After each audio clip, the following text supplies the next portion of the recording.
Dear students, in this session I will discuss about a very interesting topic and very important also, that is microbes in sewage treatment. That means how the microorganisms are useful for the treatment of sewage water to make it less pollutant, right? So let us discuss in detail. So before discussing the role of microbes in sewage treatment, let me tell you what is sewage, right? So sewage is the municipal wastewater which contains large quantities of human excreta. Clear? So as it contains human excreta, that means it contains large amounts of organic matter. Clear? And also many microorganisms. And among the microorganisms, maximum are also pathogenic microorganisms. Clear? So again I repeat, sewage is the municipal waste of water containing large quantities of human excreta. That means it contains large amounts of organic matter and many pathogenic microbes. Right? Then every day large amounts, that means around thousands of liters of sewage water is generated, and that is dumped into the water bodies like river. That means the river water getting highly polluted because of the dumping of this sewage water. Then second thing is, this river water, we collect our water from the river for drinking purposes and various other purposes. So that means there is the chances of spreading of many kind of diseases because of this pathogenic microbes. So there is the major concern that the sewage water before dumping or before discharging into the river water should be treated and made less polluting, should be free of any microorganisms and organic matter, because these two are the polluting agent of the river water bodies. So how the sewage water would be made less polluting and would be made pathogen free?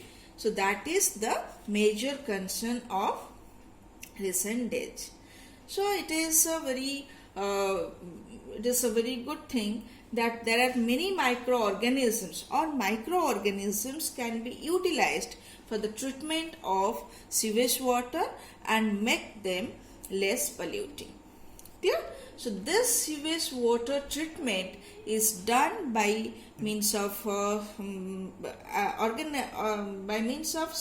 certain organized way, that is known as sewage water treatment plant. Right? So this sewage water treatment plant that is carried out, that works in two stages, or the treatment of sewage water to become less polluting, to become pathogen free, to become organic matter free is done in two stages. One is primary treatment, another is secondary treatment.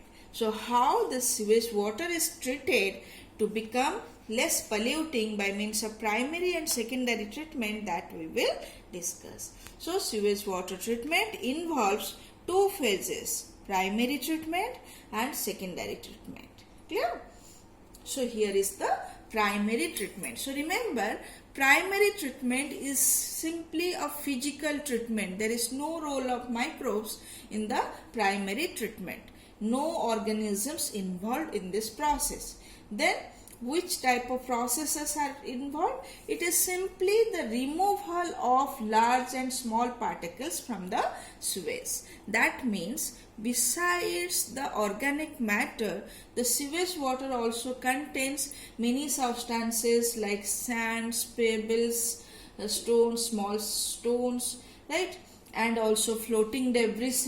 So all these substances needs to be removed. Clear? So the process which is involved for the removal of floating debris and the stones, pebbles, sand particles, etc. is known as physical treatment, or that is the primary treatment. And this primary treatment is done by means of sequential filtration or filtration followed by sedimentation. So again I repeat, the primary treatment or the physical treatment of sewage water treatment plant involves filtration followed by sedimentation, and the filtration is a sequential method. That means number of phases of filtration is done. To remove different types of substances present in the sewage water, right? So first step is the floating debris. The floating debris are removed by sequential filtration by passing through wear mesh screens. That means first there is the wear mesh screens of large size pores, then gradually the screens are of small size pores, so that gradually different size of particles are removed and the sewage water getting filtered step by step. Then the grit, that means the soil and small pebbles, sand particles, etc., they are removed by the sedimentation in a settling tank. That means after sequential filtration, the sewage water is passed to a settling tank, right? So in the settling tank, what happens? The soil, small pebbles, etc., sand particles, they are settled down, they are sedimented, right? So this sediment is called primary sludge. So this primary sludge is removed and the supernatant is collected, is known as the primary effluent. So this primary effluent is sent to the secondary treatment tank, or for the process of secondary treatment. So again I repeat, primary treatment is a physical treatment that involves sequential filtration followed by sedimentation, and the products are the primary sludge and the primary effluent. The primary sludge are removed, primary effluent are passed or treated in the secondary treatment tank. Clear? So here you see the picture or outline picture of the process of of the sewage treatment plant, right? So here you see the wastewater or the sewage water is collected from the system. Then this is passed through the screen, to the wear mesh screens, right? Here you see it is of larger size. Then it is passed through another screen of smaller size, right? So like this, sequential filtration takes place and different type of floating debris are separated out phase by phase. Clear? Then this water, this sewage water is sent to a settling tank. Clear? So in the settling tank, what happens? The grits, that means sand, pebbles, small stones, etc., this gets sedimented and the supernatant is collected at the above. The supernatant means the clear water collected at the top, right? So that is collected. So here you should remember, in the primary treatment only there is the removal of dust particles, sand particles, floating debris. There is no removal of or no destruction of pathogenic microbes, or there is no treatment of the organic matter. Here there is no method is applied for the removal of, for the separation of organic matter or for killing the microorganisms. So whatever the primary effluent is collected and sent for the secondary treatment tank, that still contains the large amount of organic matter and microorganisms. Clear? So now it is passed to the secondary treatment tank. So here what happens in the secondary treatment tank? Remember, the secondary treatment process is a biological process. That means microorganisms are involved. So let us see how the microorganisms are able to reduce the organic matter content in the sewage water and reduce the microorganisms, pathogenic microorganisms present. Clear? So here the heterotrophic microbes are present. So in the secondary treatment tank, what happens? The primary effluent, clear, is collected, which is constantly agitated and aerated. So this is mechanically constantly agitated and aerated. So what is the significance of this aeration and the agitation? Because of agitation, there is the uniform distribution of the organic matter, right?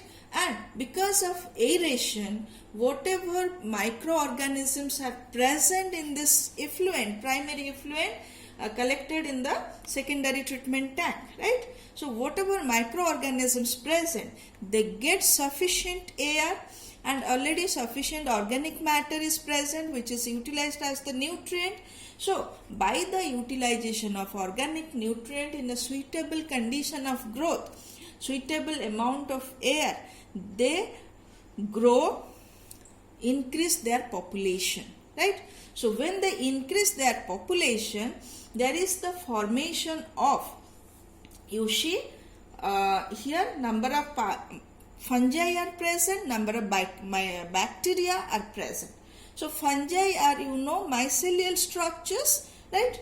And bacteria are the unicellular structures. So this, when the number of bacteria are increased and the number of fungi are increased, that means filamentous fungal structures are increased. So the high number of bacteria gets trapped on the surface of this fungal hypha, right? So there is the formation of a mesh-like structure containing fungal hypha and the bacterial cell. So here there is the increased amount of bacteria and fungi which forms a structure, mesh-like structure known as flocks, right? So this flocks, what happens? That starts to, or they continue to increase or to consume this organic matter. Clear? So when they consume the organic matter, gradually the amount of organic matter getting reduced. Clear?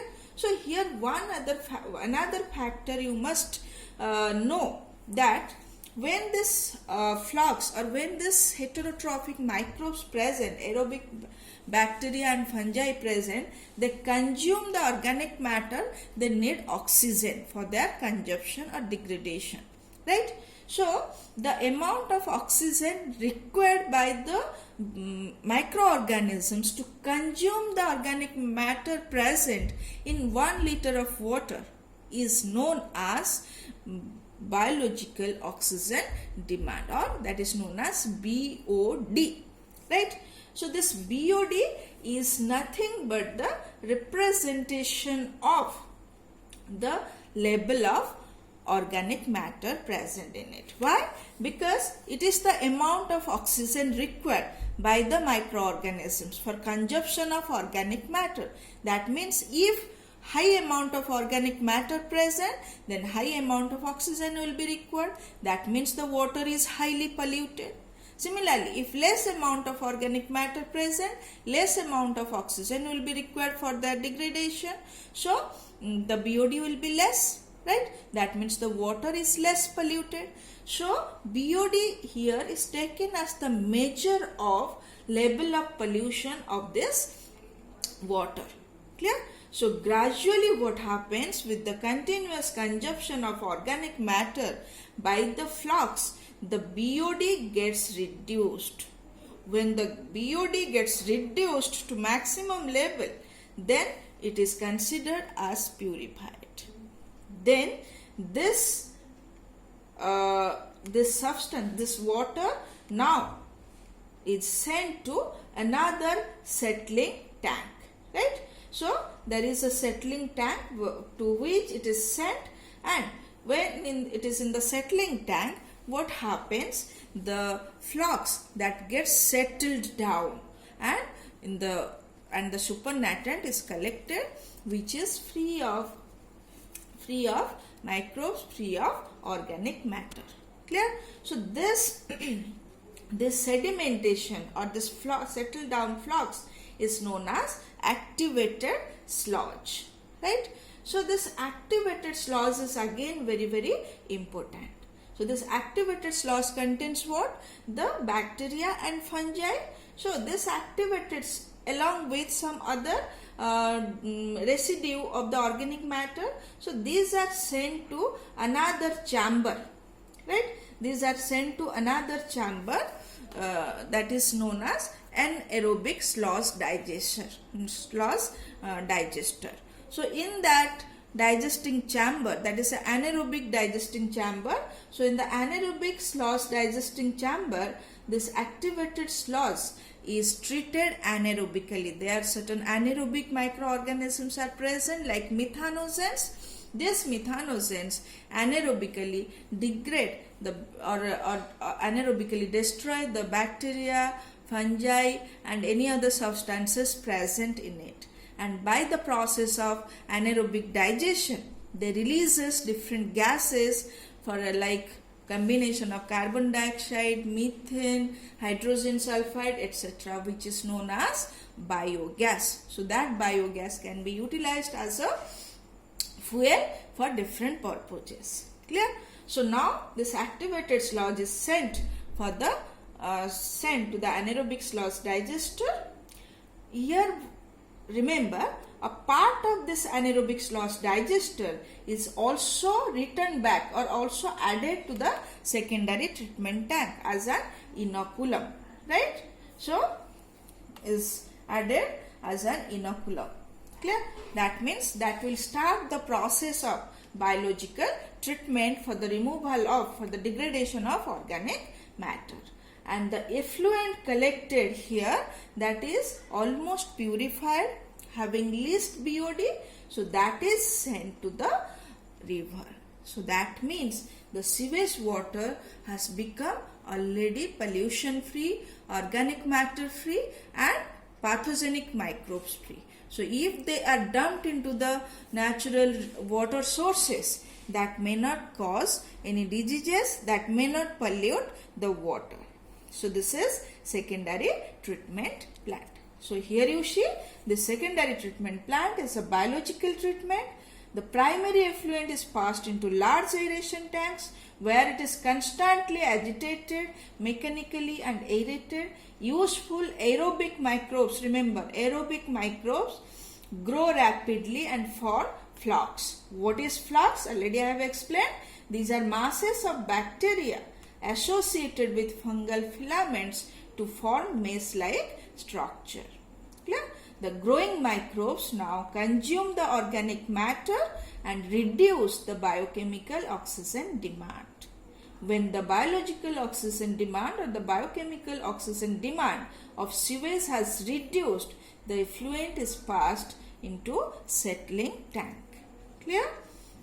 Then the bacterial flux settle and the sediment is called activated sludge. So a small part of the activated sludge is used as an inoculum. That means to start the treatment process in the aeration tank, and the remaining passed to the large tanks called anaerobic sludge digesters. In the digester, heterotrophic microbes anaerobically digest the bacteria, fungi in the sludge, produces mixture of gases such as methane, hydrogen sulfide and carbon dioxide that together form the biogas. And effluent is now released to rivers and streams. So this is completely or almost pollution free. Clear? So biological, or this is called biochemical oxygen demand. So this biochemical oxygen demand refers to the amount of oxygen consumed if all the organic matter in 1 liter of water is oxidized by bacteria. So BOD measures the amount of organic matter in water by measuring the rate of oxygen uptake by microbes. Higher BOD indicates higher the amount of organic matter, that means higher polluting potential. Similarly, lower BOD or lower biochemical oxygen demand, that indicates lower the amount of organic matter, that is the lower polluting potential. Right? So this is about the secondary treatment, and this is about the sewage water treatment and sewage water treatment plant. Right? And what is done in this context? In this process, or you know, this is the best method for the sewage water treatment, and by this process millions of gallons of sewage every day in the whole world is treated and made pollution free. In India, there are two plants. One is Ganga Action Plan and Amuna Action Plan have been initiated by Ministry of Environment and Forest, under which large number of STPs will be built to treat sewage before they are discharged in rivers to reduce their pollution. Right? So that is all about sewage water treatment plant. Thank you.